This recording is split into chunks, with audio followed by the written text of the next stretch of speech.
نبی پاک صلی اللہ تعالی علیہ وسلم نے فرمایا دو آنکھیں دوزخ میں نہیں جائیں گی۔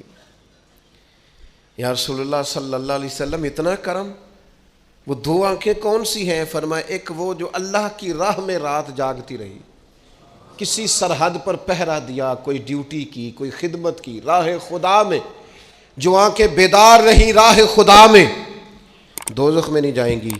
اور دوسرا فرمایا جو رب کی یاد میں رو پڑی، جس سے خشیت آئی، جو ڈر گیا، پر ڈرا اللہ کے لیے، آنسو فار سیل نہ ہو، کوئی اداکاری کا ماحول نہ بنائے، وہ اس طرح نہ ہو رو رو کے دعا، رقت انگیز دعا، اور فلاں کیا بات، فلاں کے بڑا رلایا اور فلاں میں بڑا درد تھا اور فلاں کے آنسو نکل آئے اور پیر صاحب قبلہ رو ہی پڑے، فار سیل نہ ہو چیزیں، اداکاری نہ ہو، اس کی طبیعت پر پورا اثر ہو۔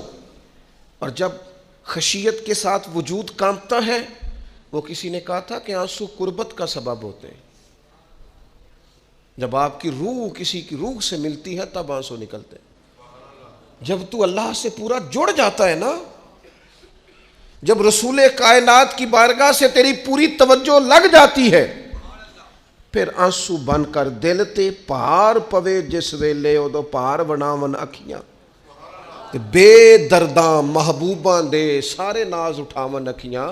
عزیز دوست، جب آپ پورے طور پر جڑ جاتے، او یارو کتنا روئے ہیں مسلمان اقوام متحدہ کے سامنے جا کے، کتنی قراردادیں پیش کی تم نے سلامتی کونسل میں، حتیٰ کہ مسلمانوں کے جو امیر ملک تھے ان کی تنظیمیں بنی، کوئی مسلمانوں کی داد رسی کو نہیں پہنچا۔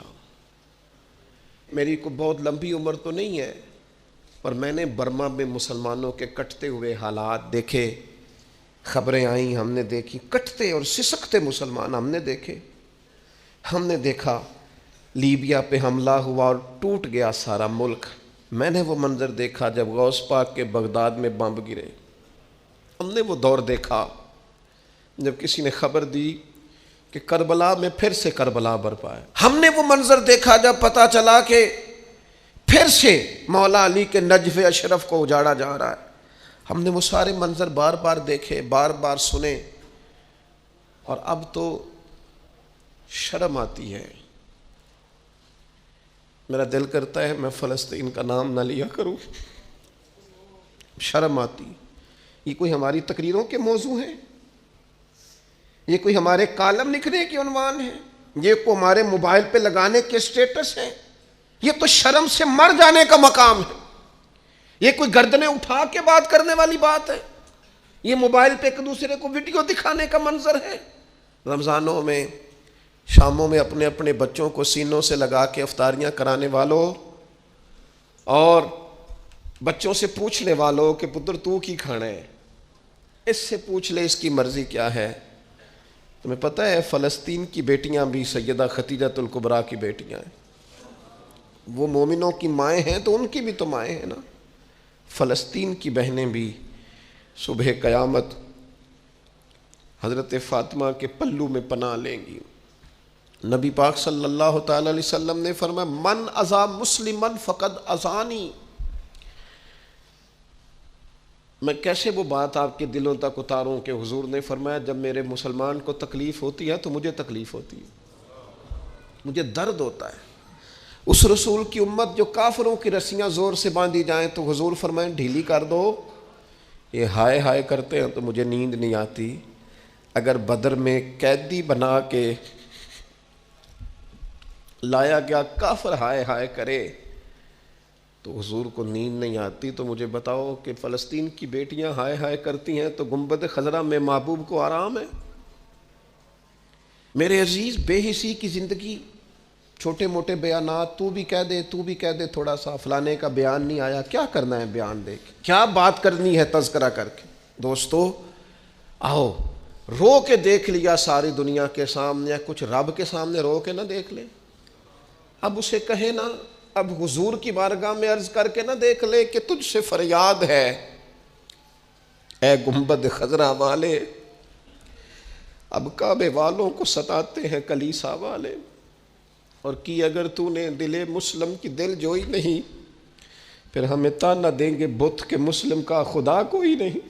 اب اللہ رسول کی بارگاہ کی طرف رجوع نہ کر لیں. اب چھوڑ نہ دیں سیاستدانوں کے گلے, اب چھوڑ نہ دیں دنیا اقوام متحدہ کی بات اور سلامتی کونسل کی بات, اب اپنے اللہ کی جانب رجوع نہ کریں. دیکھو نا, نبی پاک صلی اللہ تعالیٰ علیہ وسلم نے ہمیں فرمایا تمہارے آنسو قدر والے ہیں, رب رسول کی بارگاہ میں بہانا, ان کو ضائع نہ کرنا. عزیز بھائیو, یہ آنسو جو اللہ رسول کی بارگاہ کی طرف بہتے ہیں یہ اللہ کی رحمت کو متوجہ کرتے ہیں, یہ مالک کریم کے کرم کو مائل کرتے ہیں. ہمارا مسلح آباد ہونا چاہیے. وہ مجھے ایک دوست کہنے لگے صرف دعا کریں فلسطین کے لیے, آپ نے کہا جم کے دعا کریں, صرف دعا کرنے سے کیا ہوتا ہے؟ میں نے کہا دعا کرنے سے پہاڑ ہل جاتے ہیں اپنی جگہ سے. میرے رسول پاک رات کو دعا کریں تو صبح فاروق اعظم جیسے لوگ آ جاتے ہیں دین اسلام. نبی پاک علیہ السلام رات دعا کریں نا, دعا, اور بدر کی رات حضور دعا کریں تو اللہ 7,000 فرشتوں کو بھیج دیتا ہے مسلمانوں کی مدد کے لیے. صحابہ فرماتے ہیں میدان بدر میں ہم کسی کو قتل کرنا چاہتے تھے لیکن اس کی گردن پہلے سے کٹ کے گر جاتی تھی, فرشتے آئے ہوئے تھے. آج ہمارے ساتھ اللہ کی مدد ناراض ہو گئی ہے, ہم سے رب کی مدد ناراض ہے.